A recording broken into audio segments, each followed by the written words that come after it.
up, everybody? Charles for Premier Guitar, and we're in the Vox Pod, or whatever this is. I'm with Freddie.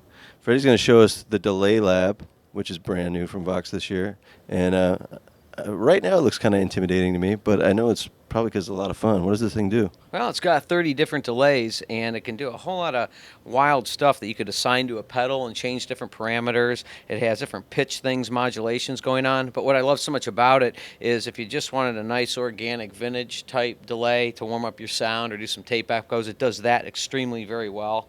It's very easy to assign. You can assign 30 different programs. So I actually have 30 different storage program settings in there.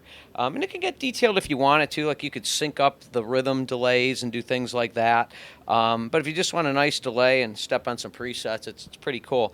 This first one I have, it's pretty much based off of a tape echo and just doing a tape repeat, a slapback repeat like you do in a rockabilly thing. So I'll pretty much just be playing quarter notes, and you're going to get this out of it.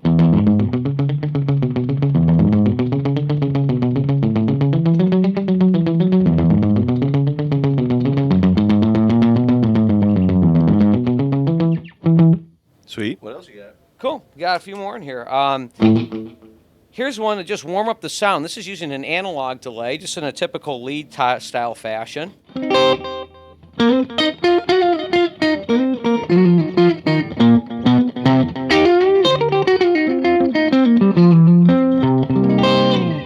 Sounds nice, man. Oh, man. Got a...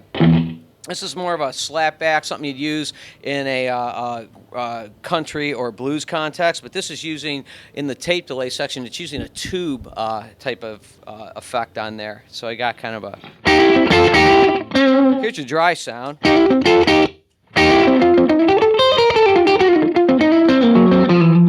Nice for, you know,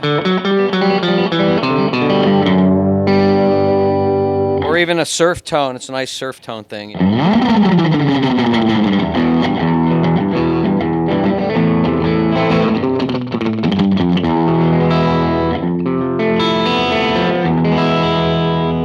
And you can bank up and down very easily on the unit just by holding down that tap tempo button. So that serves as a tap tempo, or I could bank up with that as well. And there's a nice rhythm delay.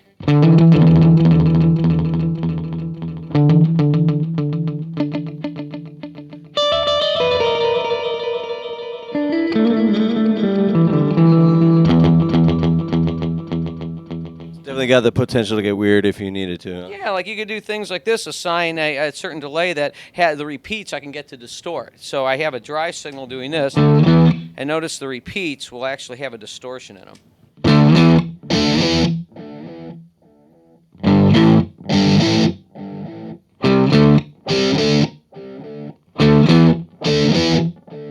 And that distortion's pretty tailorable. Yes, yeah, I could dial it in, you know, change the tone on it a bit. Because we do have, if you look there, you have a the tone, speed, and the intensity knob, so I can mess with the parameters all day long with that, you know. Now here's something where I'm using a pitch effect, and I could change the speed on this and the intensity and get something like this. So again, I'm just going to be playing quarter note figures, but I'll get this out of it.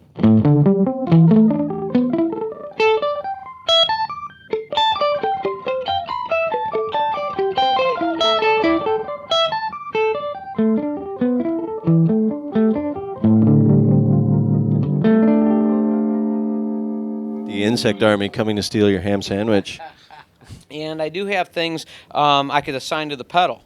Okay. I'm a real big fan of the reverse reverb, so basically I have this, and with the pedal out, it's very easy to write a program where I could actually just have the reverse, the delay, going to the expression pedal, and how much of it I want to bleed in depends on how much I want to throw my foot down. So.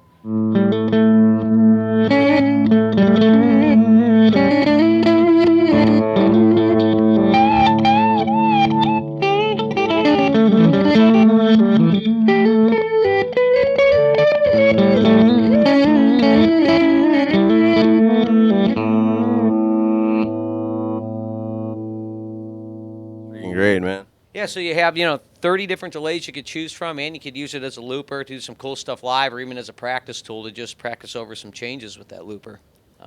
Again, the DelayLab by Vox. Cool, man. Looks pretty cool, too. I dig it. All right, Freddie, thanks a lot, man.